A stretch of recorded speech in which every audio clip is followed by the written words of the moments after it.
ഭവനരഹിതരായ 50 കുടുംബങ്ങൾക്ക് സ്നേഹഭവനമൊരുക്കുന്നതിന്റെ ഭാഗമായി ചന്ദ്രമ്മ മാധവൻ നായർ ട്രസ്റ്റ് നിർമ്മിച്ച വീടുകളുടെ സമർപ്പണവും പുതിയ ഭവന പദ്ധതികൾക്കായുള്ള ധാരണാപത്ര വിതരണവും ജൂലൈ 24 നടക്കും.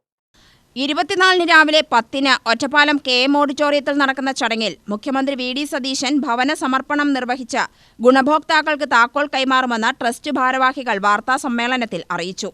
2 ദശകത്തോളമായി പാവപ്പെട്ടവർക്കായി പ്രവർത്തിച്ചു വരുന്ന സംരംഭമാണ് CMN ട്രസ്റ്റ്. പമ്പാവാസൻ നായർ, അദ്ദേഹത്തിന്റെ മാതാവ് ചന്ദ്രമ്മ, പിതാവ് മാധവൻ നായർ എന്നിവരുടെ പേരിൽ രൂപീകരിച്ചതാണ് ട്രസ്റ്റ്. 5 വർഷത്തിനുള്ളിൽ 50 വീടുകൾ അർഹരായവർക്ക് നൽകുക എന്ന ലക്ഷ്യത്തോടെ 2024 ഓഗസ്റ്റ് 25-നാണ് പദ്ധതിക്ക് തുടക്കമിട്ടത്. 20 മാസത്തിനുള്ളിൽ 48 വീടുകൾ നൽകാൻ ട്രസ്റ്റിന് കഴിഞ്ഞു. പാലക്കാട് ജില്ലയിൽ 30 വീടുകൾ നൽകി. തൃശൂർ, കോട്ടയം, പത്തനംതിട്ട, തിരുവനന്തപുരം, ആലപ്പുഴ, കണ്ണൂർ, എറണാകുളം എന്നീ ജില്ലകളിലും വീടുകൾ നൽകിയിട്ടുണ്ട്. 500 ചതുരശ്ര അടി വിസ്തൃതിയിൽ ഗുണഭോക്താവിന്റെ സ്ഥലത്തിന് അനുയോജ്യമായ വീടുകളാണ് നിർമ്മിച്ചു നൽകുന്നത്. സ്വന്തമായി സ്ഥലമില്ലാത്ത കുടുംബങ്ങൾക്ക് വീടും സ്ഥലവും ഒരുമിച്ച് നൽകുന്ന അനുഗ്രഹ ഹോംസ് പദ്ധതിയാണ് ട്രസ്റ്റ് ഈ വർഷം പുതിയതായി നടപ്പാക്കുന്നതെന്ന് ട്രസ്റ്റ് ചെയർമാൻ പമ്പാവാസൻ നായർ പറഞ്ഞു. ഈ CMN ട്രസ്റ്റ് വീട് വെക്കൽ പദ്ധതിയിലേക്ക് കയറിയത് 2024 ഓഗസ്റ്റ് മാസത്തിൽ ഞാൻ പുതിയ വീട്ടിലേക്ക് താമസം മാറുമ്പോൾ അൺഫോർച്ചുനേറ്റ് ആളുകൾക്ക് ലെസ് പ്രിവിലേജുള്ള ആളുകൾക്ക് എന്തെങ്കിലും പ്രത്യേകിച്ച് ചെയ്യണമെന്ന് തോന്നി ഞാനും എൻ്റെ വൈഫ് കലയും കൂടി സംസാരിച്ച സമയത്ത് മനസ്സിൽ തോന്നിയ ഒരാശയമാണ് ഈ A home of your own project. A home of your own project എന്ന് പറഞ്ഞു കഴിഞ്ഞാൽ അർഹതപ്പെട്ട 50 പേരെ കണ്ടെത്തി 5 വർഷത്തിനുള്ളിൽ അവർക്ക് വീട് വെച്ചു കൊടുക്കുക എന്നുള്ളതാണ് ഈ പദ്ധതി ഞാൻ പറഞ്ഞു. 2024 ഓഗസ്റ്റ് മാസം 25-ാം തീയതിയാണ് ഉദ്ഘാടനം ചെയ്യുന്നത്. 22 വീടുകളുടെ താക്കോൽദാനം പല ഘട്ടങ്ങളിലായി നമ്മൾ ചെയ്തു കഴിഞ്ഞു.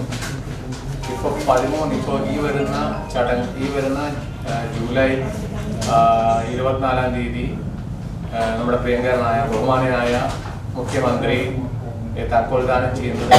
ബാക്കി 35 വീടുകളിൽ ബാക്കിയുള്ള 13 വീടുകളുടെ താക്കോൽദാനമാണ് നടക്കാൻ പോകുന്നത്. 30 സെന്റ് സ്ഥലത്ത് 6 കുടുംബങ്ങൾക്കാണ് വീട് നിർമ്മിച്ചു നൽകുന്നത്. ചികിത്സാ സഹായം, വിവാഹ സഹായം, വിദ്യാർത്ഥികൾക്കുള്ള സ്കോളർഷിപ്പ്, അർഹരായവർക്ക് പ്രതിമാസ പെൻഷൻ തുടങ്ങി വിവിധ സാമൂഹിക സേവനങ്ങളും ട്രസ്റ്റ് നടപ്പാക്കി വരുന്നു. 125ഓളം പേർക്ക് പ്രതിമാസ പെൻഷനും ട്രസ്റ്റ് നൽകുന്നുണ്ട്. പറമ്പിക്കുളം ആദിവാസി കോളനികളിൽ അവശ്യ സാധന കിറ്റുകൾ, അട്ടപ്പാടിയിലെ ഊരുകളിൽ സൗരോർജ്ജ വിളക്കുകൾ സ്ഥാപിക്കൽ, വയനാട് തിരുനെല്ലിയിൽ കുടിവെള്ള പദ്ധതി തുടങ്ങിയ പ്രവർത്തനങ്ങളിലൂടെ വനവാസ മേഖലയിലും ട്രസ്റ്റ് സജീവമാണ്.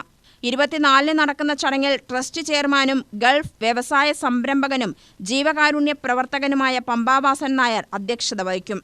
പൊതുവിദ്യാഭ്യാസ ന്യൂനപക്ഷ ക്ഷേമ മന്ത്രി N. ഷംസുദ്ദീൻ, പട്ടികജാതി പട്ടികവർഗ പിന്നോക്ക ക്ഷേമ മന്ത്രി KA. Thulasi, Palakkad MP VK. Sreekandan, MLA-മാരായ Vincent, P. Mammikutty, advocate K. Premkumar, VT. Balram, മുൻ മന്ത്രി MP. രാജേഷ്, BJP മുൻ സംസ്ഥാന പ്രസിഡന്റ് PK. കൃഷ്ണദാസ് എന്നിവർ ചടങ്ങിൽ പങ്കെടുക്കും. വാർത്താസമ്മേളനത്തിൽ ട്രസ്റ്റ് ചെയർമാൻ പമ്പാവാസൻ നായർ, ട്രസ്റ്റിമാരായ Kala Pampavasan, Vignesh Pampavasan, trust manager Santhosh Kairatta, trust chartered accountant V. Gopinathan എന്നിവർ പങ്കെടുത്തു. UTV news, Palakkad.